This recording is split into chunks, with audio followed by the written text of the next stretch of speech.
Pembacaan firman dari Keluaran 20 ayat 1 sampai 17. Lalu Allah mengucapkan segala firman ini. Akulah Tuhan Allahmu yang membawa engkau keluar dari tanah Mesir, dari tempat perbudakan. Jangan ada padamu Allah lain di hadapanku. Jangan membuat bagimu patung yang menyerupai apapun yang ada di langit di atas, atau yang ada di bumi di bawah, atau yang ada di dalam air di bawah bumi. Jangan sujud menyembah kepadanya atau beribadah kepadanya. Sebab aku Tuhan Allahmu adalah Allah yang cemburu, yang membalaskan kesalahan bapa kepada anak-anaknya, kepada keturunan yang ketiga dan keempat dari orang-orang yang membenci aku. Tetapi aku menunjukkan kasih setia kepada beribu-ribu orang, yaitu mereka yang mengasihi aku dan yang berpegang pada perintah-perintahku. Jangan menyebut nama Tuhan Allahmu dengan sembarangan, sebab Tuhan akan memandang bersalah orang yang menyebut namanya dengan sembarangan. Sampai 7. Ingatlah dan kuduskanlah hari Sabat. Ayat 9. 6 hari lamanya engkau akan bekerja dan melakukan segala pekerjaanmu. Tetapi hari ketujuh adalah hari Sabat, Tuhan Allahmu. Maka jangan melakukan sesuatu pekerjaan, engkau atau anakmu laki-laki, atau anakmu perempuan, atau hambamu laki-laki, atau hambamu perempuan, atau hewanmu, atau orang asing yang di tempat kediamanmu. Sebab 6 hari lamanya Tuhan menjadikan langit dan bumi, laut dan segala isinya. Dan ia berhenti pada hari ketujuh. Itulah sebabnya Tuhan memberkati hari Sabat dan menguduskannya. Hormatilah ayahmu dan ibumu, supaya lanjut umurmu di tanah yang diberikan Tuhan Allahmu kepadamu. Jangan membunuh, jangan berzina, jangan mencuri, jangan mengucapkan saksi dusta tentang sesamamu, jangan mengingini rumah sesamamu, jangan mengingini istrinya, atau hambanya laki-laki, atau hambanya perempuan, atau lembunya, atau keledainya, atau apapun yang dipunyai sesamamu. Demikian firman Tuhan.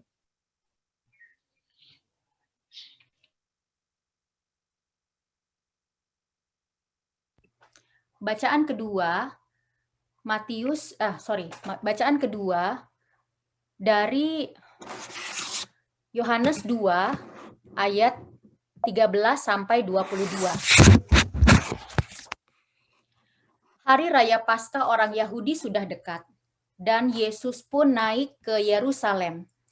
Di Bait Allah, dia melihat orang-orang menjual sapi, domba, dan merpati, serta para penukar uang duduk di sana. Yesus membuat cambuk dari tali dan mengusir mereka semua keluar dari Bait Allah, termasuk semua domba dan sapi mereka. Ia juga membuang uang-uang koin dari para penukar uang dan membalikan meja-meja mereka. Kepada para pedagang merpati, Yesus berkata, "Bawa keluar semua ini dari sini. Jangan menjadikan rumah Bapakku tempat untuk berjual beli." Murid-muridnya teringat bahwa ada tertulis, "Cinta akan rumahmu menghanguskan aku." Saudara, demikianlah pembacaan Alkitab. Berbahagialah setiap orang yang mendengarkan firman Tuhan dan melakukannya dalam kehidupan mereka setiap hari. Terpujilah Tuhan, Hosiana. Nah, saudara-saudara, pada hari ini tema kita adalah memandang jauh di tengah kepastian. Sebentar ya, ini Pak Roni mau rekam atau belum? Ini Tante Trisnadi udah gabung sama kita, saudara-saudara. Boleh say hello dulu? Everyone, please unmute yourself and say hello to our dearly Tante Trisnadi. Halo Tante Trisnadi. Halo. Bisa kedengeran? Iya, halo semuanya. Apa kabar Tante? Iya. Ya, ketemu di telepon. Iya, senang Oke. Tante bergabung dalam kebaktian ini. Tante bisa dengar? Iya, oh bisa. Bisa, ya dengar jelas. Ya. Iya. Tante bisa tahu itu siapa? Yang tadi barusan, Ibu Eva kan? yang terakhir, Tante Shane. Oh iya, salam semuanya. Iya, Tante. Jadi saya sebutin dulu deh di sini ada siapa ya, biar Tante juga bisa terkoneksi dengan ruang yang sama. Jadi di ruang Zoom ini ada di layar Evang itu ada banyak partisipan. Jadi ada Pak Roni Kurniawan, ada Pak David Akila dan keluarga, Tante Shane, kemudian juga Pak Gunardi dan keluarga, ada Pak Franco dan keluarga, Ibu Dewi, ada Ibu Ilona, ada Ibu Patricia, ada Gena, ada saya dan Estadi, ada Tante Indra, ada Pak Ham Abram dan keluarga, ada Clarissa, ada Jan dan keluarga, juga ada Omsi. Ya, gitu Tante ya. Baik Tante Eva akan lanjutkan khotbahnya di hari ini. Nah, jadi saudara, pada hari ini memang tema kita adalah memandang jauh di tengah ketidakpastian. Kalau melihat situasi sekarang kan memang kita lihat ini banyak hal tidak pasti, tetapi teks-teks Alkitab di hari ini mengajak kita untuk memandang jauh. Sesuatu hal yang rasanya buat saya pribadi sulit. Kenapa? Karena kalau dilihat bagaimana bisa mandang jauh, yang ke depan aja belum jelas. Yang ke depan aja masih khawatir ya. Tetapi hari ini bacaan kita Keluaran 20 ayat 1 sampai 17 dan Yohanes 2 ayat 13 sampai 22 itu mengatakan ada 3 hal besar. Yang pertama, kita diajar untuk melihat visi hidup sebagai umat Allah dalam perspektif Allah sendiri. Keluaran 19 misalnya, dan ayat-ayat pasal sebelumnya, jadi Keluaran 1 sampai Keluaran 19 itu jelas bicara panjang lebar bahwa Tuhan selalu melihat penderitaan manusia. Tuhan selalu melihat penderitaan kita manusia, ya. Di sini menjadi menjadi sebuah kejelasan misalnya dalam kitab Keluaran 3 ayat 7 sampai 8 di situ dikatakan Tuhan itu telah memperhatikan dengan sungguh kesengsaraan umatnya di tanah Mesir. Dan aku telah mendengar seruan mereka yang disebabkan oleh pengerah-pengerah mereka. Ya, aku mengetahui penderitaan mereka. Sebab itu aku telah turun melepaskan mereka dari tangan orang Mesir. Menuntun mereka keluar dari negeri itu ke suatu negeri yang baik, luas, negeri yang berlimpah-limpah susu dan madunya. Nah, jadi sampai di sini kita lihat Allah sendiri memperkenalkan dirinya sebagai Allah yang selalu jelas melihat penderitaan kita manusia. Juga dalam pasal 20 Keluaran 20 tadi, kita melihat Allah berelasi sedemikian solid dari generasi ke generasi. Di situ Tuhan kembali menyatakan dirinya sebagai Tuhan Allah yang membawa umat Israel keluar dari tanah Mesir, tempat perbudakan. Dan uniknya lagi, Allah menyebutkan dirinya sesuai dengan siapa ia bersabda. Dalam konteks Alkitab misalnya, kita melihat bagaimana Yakub dalam kitab Kejadian 32 ayat 9. Yakub sendiri tahu siapa Allah bagi dia, sesuai dengan pengalaman dia dan sesuai dengan pengalaman nenek moyangnya. Di situ Yakub bilang, ya Allah, nenekku Abraham dan Allah ayahku Ishak, ya Tuhan yang telah berfirman kepadaku, pulanglah ke negerimu serta kepada sanak saudaramu dan aku akan berbuat baik kepadamu. Jadi sampai di sini saja kita melihat bagaimana Yakub sendiri menemukan relasi dia dengan Tuhan. Hagar juga sama, padahal Hagar kita bisa lihat sebagai orang yang bukan orang dalam, ya. Tetapi Hagar sendiri tetap juga melihat bagaimana Allah berelasi dengan dia. Dalam Kejadian 16 dikatakan oleh Hagar, engkaulah ya Allah El Roy. Bukankah di sini Di sumur yang orang sebut Lahai Roy, Hagar melihat Allah yang telah melihat dirinya. Sampai di sini saudara-saudara kita diajak merenungkan bagaimana relasi kita dengan Tuhan sendiri. Bagaimana kita menyebut Tuhan sendiri sebagai Allah kita. Bagaimana Tuhan bagi tante, bagaimana Tuhan bagi ibu A, ibu B, bagaimana Tuhan bagi anak remaja kita, bagaimana Tuhan bagi bapak penatua A, B, dan C, dan seterusnya. Ya. Lalu juga dalam bagian kedua, kita juga melihat di sini bahwa bangsa Israel itu ketika berelasi dengan Tuhan adalah bangsa yang dipanggil dalam satu komunitas. Musa misalnya, kita tahu Musa itu menyerahkan perintah Allah pada semua, bukan hanya pada keluarga intinya, bukan hanya pada kakak beradiknya atau lingkaran dekatnya, tetapi ketika Musa menyampaikan perintah Allah itu dinyatakan pada semuanya. Lalu turunlah Musa mendapatkan bangsa itu, menyatakan hal itu kepada mereka. Ya. Lalu juga kita melihat di sini yang ketiga, bagaimana juga pada masa Prapaskah, Kristus sendiri menunjukkan dirinya kepada kita. Masa Paskah sebetulnya, masa Prapaskah adalah masa kita menuju Paskah, hari kebangkitan Kristus. Hari yang bergembira, hari yang merayakan keselamatan bagi umat manusia, dan khususnya bagi mereka yang meresponi cinta Allah secara pribadi. Tetapi juga dalam bacaan Yohanes 2 tadi, kita melihat satu sisi dari Yesus ketika dia juga seperti orang-orang Yahudi pada umumnya bergerak menuju Yerusalem, bergerak untuk menyucikan diri sebelum hari Paskah. Yesus juga melakukan hal yang sama. Bahkan ia juga sama-sama dengan orang lain, dia juga mendatangi bait Allah seperti pesiarah-pesiarah lain. Tetapi di sini keadaan ramai dan itu sangat mengejutkannya.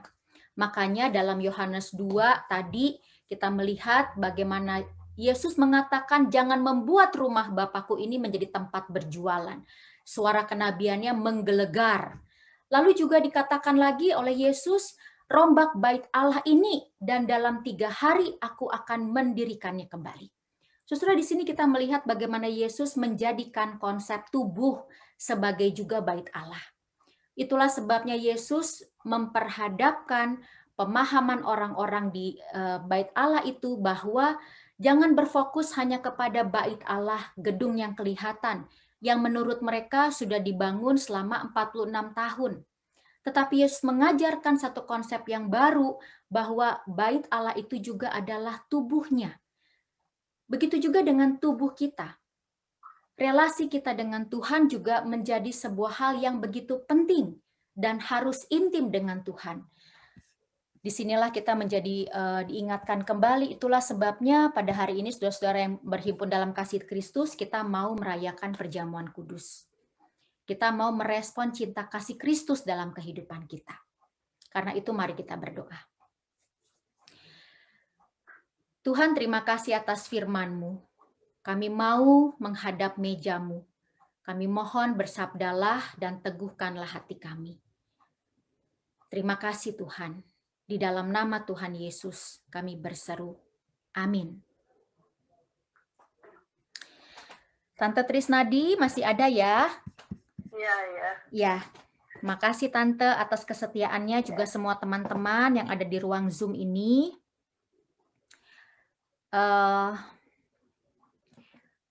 Saudara, saat ini kita bersama-sama mau merayakan perjamuan kudus. Karena Tuhan Yesus sendiri yang menetapkannya dan mengundang setiap kita untuk melakukannya. Pada malam ketika Yesus hendak diserahkan, Yesus mengambil roti, mengucap syukur, memecah-mecahkan roti serta berkata, "Inilah tubuhku yang diserahkan bagi kamu.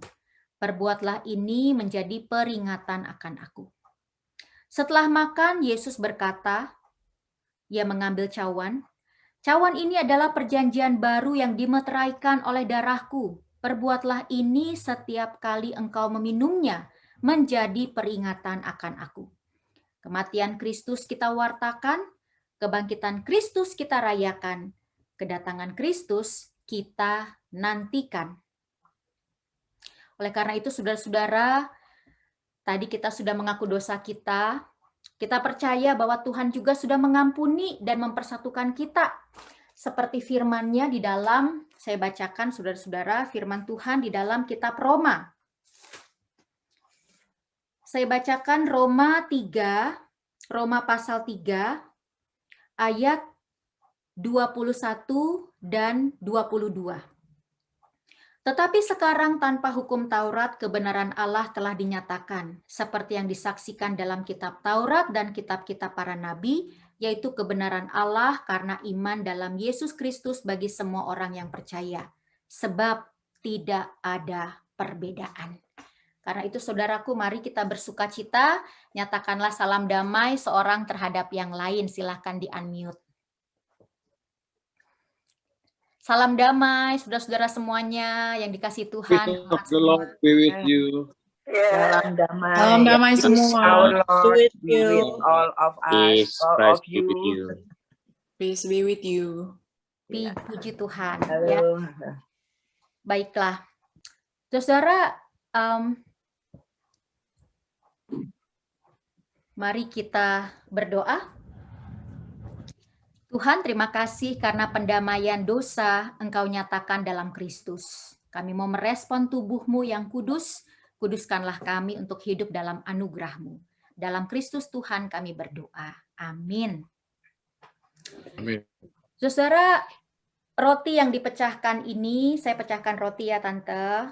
Roti yang dipecahkan ini adalah persekutuan kita semua dengan tubuh Tuhan Yesus Kristus. Saudara, silakan masing-masing ambil rotinya. Pegang dulu rotinya. Kita renungkan bersama-sama, kita mau mengingat dan percaya bahwa tubuh Tuhan kita Yesus Kristus telah diserahkan bagi keselamatan dunia. Mari kita makan.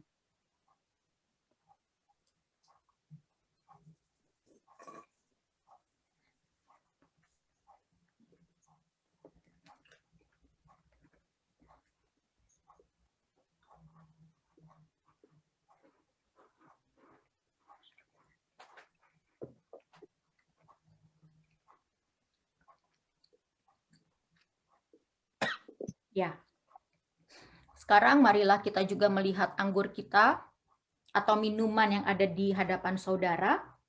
Jadi kalau tidak ada anggur, saudara bisa memilih minuman lain yang memang menyehatkan tubuh, menghangatkan tubuh ya. Saudara, cawan minuman syukur ini adalah persekutuan dengan darah Kristus.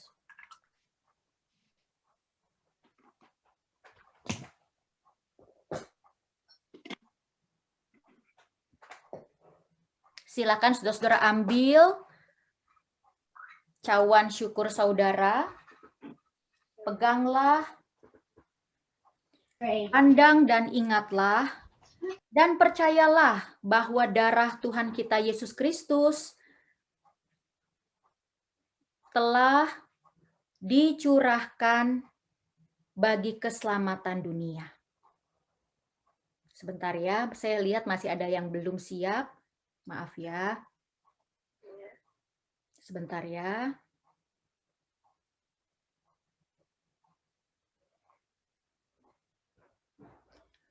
Minumlah saudara-saudara.